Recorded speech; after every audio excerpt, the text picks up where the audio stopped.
As promised or threatened, depending on your viewpoint, here is part 2 of the video series about Salins-les-Bains. In this part 2 I will concentrate on Charles Diebold's stay in Salins in 1476. For the general overview of the town, I refer to part 1.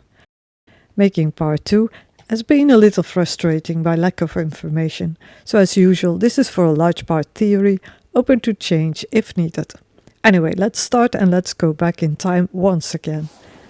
Nowadays, Salins is a relatively small town, so for the medieval Salins I will use the word city. Charles Diebold had been in Salins before, in 1474 to be more precise, but that was a short and unremarkable visit. In 1476 the situation of the Duke of Burgundy was completely different. Not long before, he had lost the battles of Rançon and Morat, and he had lost a great deal of his belongings and a large number of his troops.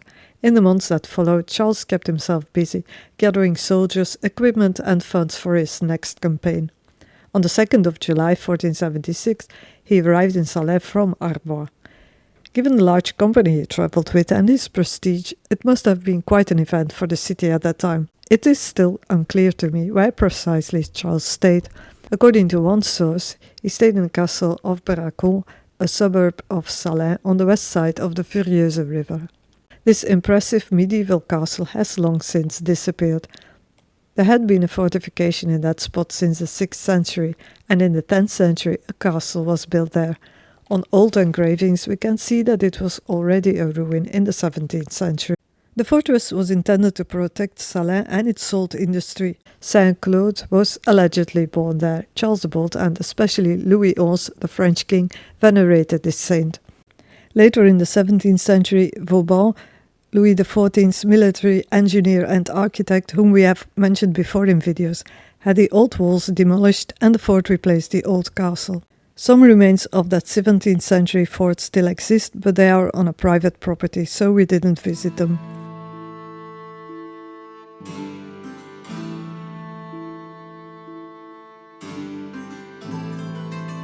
It's roughly at this location, I think. I haven't found specific links to archives from Charles Diebold's stay in 1476 yet. The letters he wrote from there, at least the ones I came across, do not provide many details about his lodgings either. He usually signed these letters with Escrit in la ville de Salins, written in the city of Salins. He seemed to use the phrase Escrit in la ville when he was staying in a city or a town itself. When he stayed in a castle or a camp, he usually mentioned this in his letters.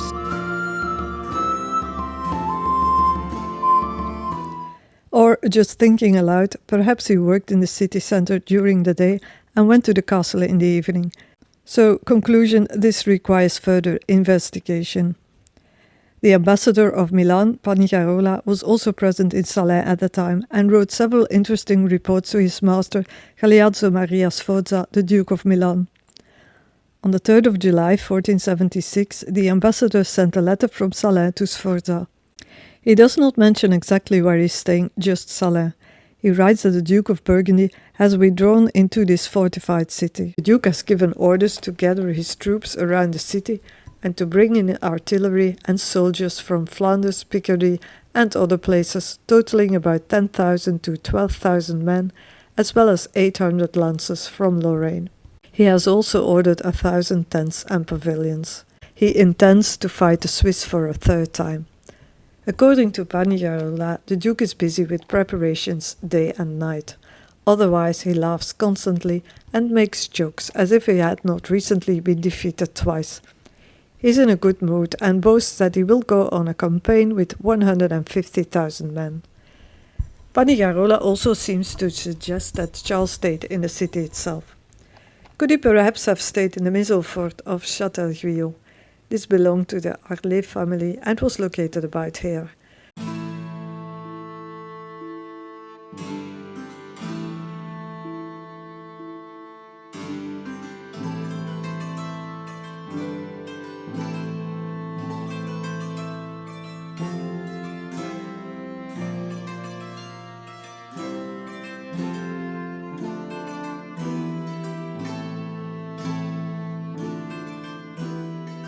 Shortly before, Louis de Châteauguillon, Knight of the Golden Fleece, had died a heroic death on the battlefield near Grandson. After the battle, he had been transported to Nozerrois, a place that will be featured in a coming video. The Châteauguillon mansion with a large tower fell into decline in the 16th century. We can see traces of it on the same engraving of before. Now back to July 1476. The meeting of the estates began on the 8th of July. Charles, who was apparently in a manic mood as mentioned by Panigarola, gave a long and, as was his habit, rather a bombastic speech during one of the sessions. In his speech he announced that he wanted to return to Switzerland and therefore wished to assemble a new army of 40,000 men. For this he needed money, lots of money, and therefore demanded a quarter of his subjects' income. The estates were, of course, not pleased with this and entered into debate among themselves. The following day they gave a presentation explaining that they had already suffered heavy losses and that famine was looming.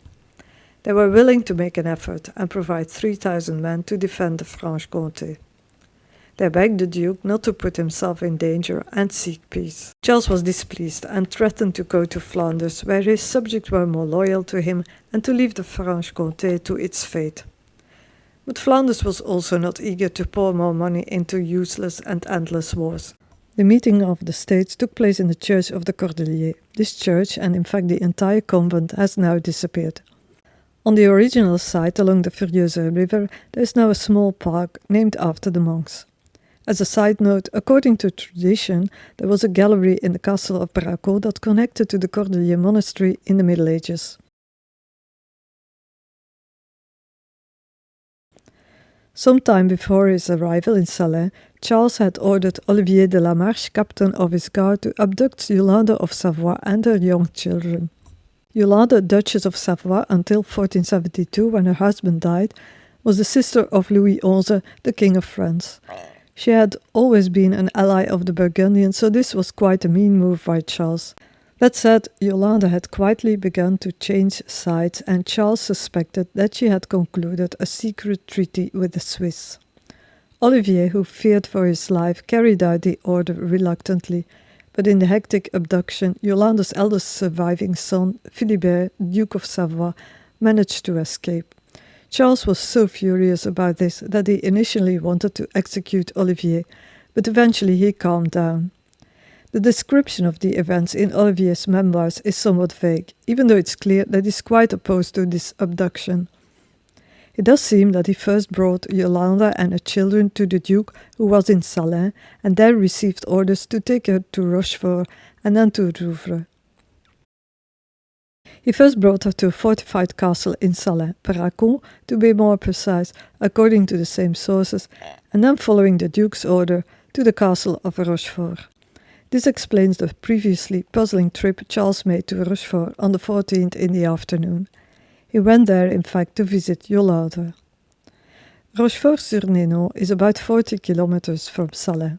I've never been there, so I cannot tell much about this village, except that I unsuccessfully tried to buy a house there, but that's another story. Anyway, once there was a medieval castle overlooking the Doubs. Only the base of a circular tower and part of the wall remain. I found very little information about the castle, except that apparently John the Fearless hid his son Philip, later the Duke of Burgundy, here during the assassination of Louis d'Orléans.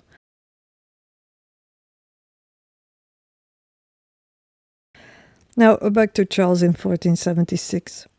The next day, on the 15th of July, the Duke of Burgundy returned to Salins.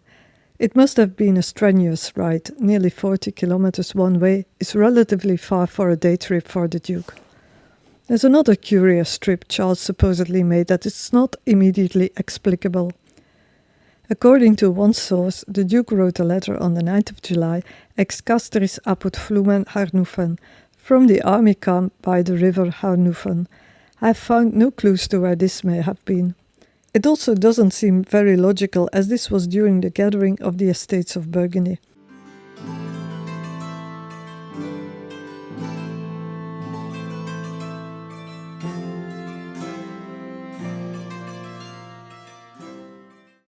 Charles stayed in or near Salins for a period of about 3 weeks. On the 21st of July, the Duke left Salins for the nearby Rivière. But that's a story for another video. Tradition has it that during his visit to Salins, Charles the Bold was served a pie made of short crust pastry, apples and dried fruits. This téméraire or salinois can still be bought from local bakers. Unfortunately, the bakery we visited in Salins was almost completely sold out, no tart inside, so I tried to bake one myself, and this is the lumpy result. Bon appétit and see you next time perhaps.